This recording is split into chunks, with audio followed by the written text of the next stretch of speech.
முதலமைச்சர் அவர்கள் வேளாண் துறைக்கென தனி நிதிநிலை அறிக்கையை வெளியிட்டு இந்த கடந்த 5 ஆண்டுகளிலே மட்டும் 1.94 லட்சம் கோடி நிதியினை இந்த வேளாண் துறைக்கு ஒதுக்கீடு செய்து இந்த வேளாண் துறையிலே புரட்சியை ஏற்படுத்த வேண்டும், பசுமை புரட்சியை ஏற்படுத்த வேண்டும் என்கிற உன்னத நோக்கத்தோடு மாண்பு முதலமைச்சர் அவர்கள் செயல்பட்டு கொண்டிருக்கிறார்கள். தமிழ்நாட்டிலே எல்லாருக்கும் எல்லாம் என்கிற அடிப்படையில் எல்லா துறைகளையும் இந்தியாவிலேயே முதன்மை துறைகளாக தமிழ்நாடு முதன்மை மாநிலமாக விளங்கக்கூடிய அளவிற்கு நம்முடைய மாண்பு முதலமைச்சர் அவர்கள் ஓயாது உழைத்துக் கொண்டிருக்கிறார். நம்முடைய தமிழ்நாட்டு மக்களுக்கு எண்ணி எண்ணி பார்த்து அவர்களுக்கெல்லாம் என்னென்ன திட்டங்களை நிறைவேற்ற வேண்டும் என்று திட்டமிட்டு சிறப்பாக பணியாற்றி வரக்கூடிய முதலமைச்சர் நம்முடைய மாண்பு முதலமைச்சர் அவர்கள். சேலம் மாவட்டத்தை பொறுத்த வரைக்கும் தேசிய உணவு மற்றும் ஊட்டச்சத்து பாதுகாப்பு இயக்கம் ஊட்டமிகு சிறுதானியங்கள் திட்டத்தின் கீழ் 1423 லட்சம் மானியத்தில் 66,189 விவசாயிகளுக்கு சிறுதானிய விதைகள் மற்றும் இடுபொருட்கள் வழங்கப்பட்டு பயனடைந்திருக்கின்றன.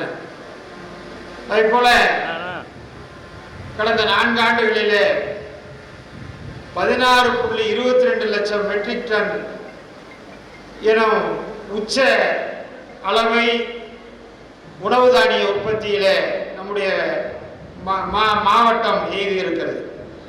அதே போல வரலாற்றிலேயே முதல் முறையாக 2 லட்சம் விவசாயிகளுக்கு நம்முடைய மாண்பு தமிழ்நாடு முதலமைச்சர் அவர்கள் இலவச மின் இணைப்புகளை வழங்கி இருக்கிறார்கள். அதே போல ஒருங்கிணைந்த வேளாண் வளர்ச்சி திட்டத்தின் கீழ் 707 கோடி ரூபாய் மதிப்பில் 61 லட்சம் விவசாயிகள் பயனடைந்து இதில் 58,715 ஏக்கர் தரிசு நிலம் விளைநிலங்களாக மாற்றப்பட்டுள்ளது. இப்படி விவசாயிகள் அனைவரும் உணவு உற்பத்தியில் ஈடுபட்டு விவசாயிகளுடைய வருமானத்தையும் பெருக்க வேண்டும், உணவு உற்பத்தியும் பெருக்க வேண்டும் என்கிற அந்த தலையாய நோக்கத்தோடு நம்முடைய மாண்புமிகு முதலமைச்சர் அவர்கள் தொடர்ந்து இந்த துறையை ஊக்கப்படுத்தி வருகிறார்கள்.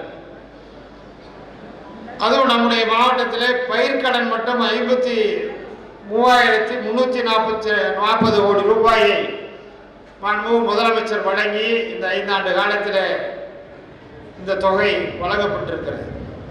இது மட்டுமல்ல, இன்னும் பல்வேறு பணிகளை நம்முடைய ஊட்டச்சத்து சார்ந்த சிறுதானியங்களை பயிரிடுவதற்கு நம்முடைய குழந்தைகள், பெண்கள் ஊட்டச்சத்து குறைபாட்டினால் பாதிக்கப்படாத அளவிற்கு இவற்றையெல்லாம் உற்பத்தி செய்து நம்முடைய மக்கள் பயன்படுத்த வேண்டும் என்று நம்முடைய மாண்பு முதலமைச்சர் அவர்கள் விரும்புகிறார்கள்.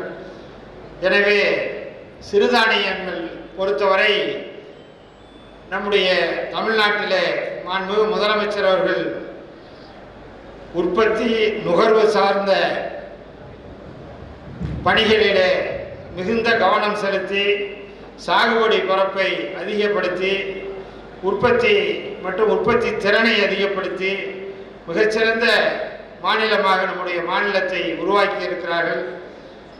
வளங்குன்றா வளர்ச்சி இலக்குகள் என்கிற அடிப்படையில் மிக ஒரு தொலைநோக்கு திட்டமாக நம்முடைய மாண்பு முதலமைச்சர் அறிவித்து அது நம்முடைய தமிழ்நாட்டில் இருக்கிற அனைத்து மக்களுக்கும் பயன்பட வேண்டும் என்கிற அந்த அரிய நோக்கத்தோடு நம்முடைய மாண்பு முதலமைச்சர் அவர்கள் பணியாற்றி கொண்டிருக்கிறார்கள். எனவே நம்முடைய மாண்பு முதலமைச்சர் அவர்கள் தமிழ்நாட்டை இந்தியாவிலேயே முதன்மை மாநிலமாக வளர்த்து காட்டியிருக்கிறார்கள். குறிப்பாக பொருளாதார வளர்ச்சியில் முதன்மை மாநிலம், அதேபோல தொழில்துறை வளர்ச்சியில் முதன்மை மாநிலம், வேளாண்மை துறையில் மிகச்சிறந்த மாநிலம், இப்படி அனைத்து துறைகளிலும் சிறந்த மாநிலமாக நம்முடைய தமிழ்நாட்டை உருவாக்கி வளர்த்து இன்றைக்கு மிகச்சிறந்த இடத்தை இந்தியாவிலேயே நம்முடைய தமிழ்நாட்டிற்கு பெற்று தந்திருக்கிற மாண்புமிகு முதலமைச்சர் அவர்களுக்கு நீங்கள் எல்லோரும் ஆதரவாக இருக்க வேண்டும்.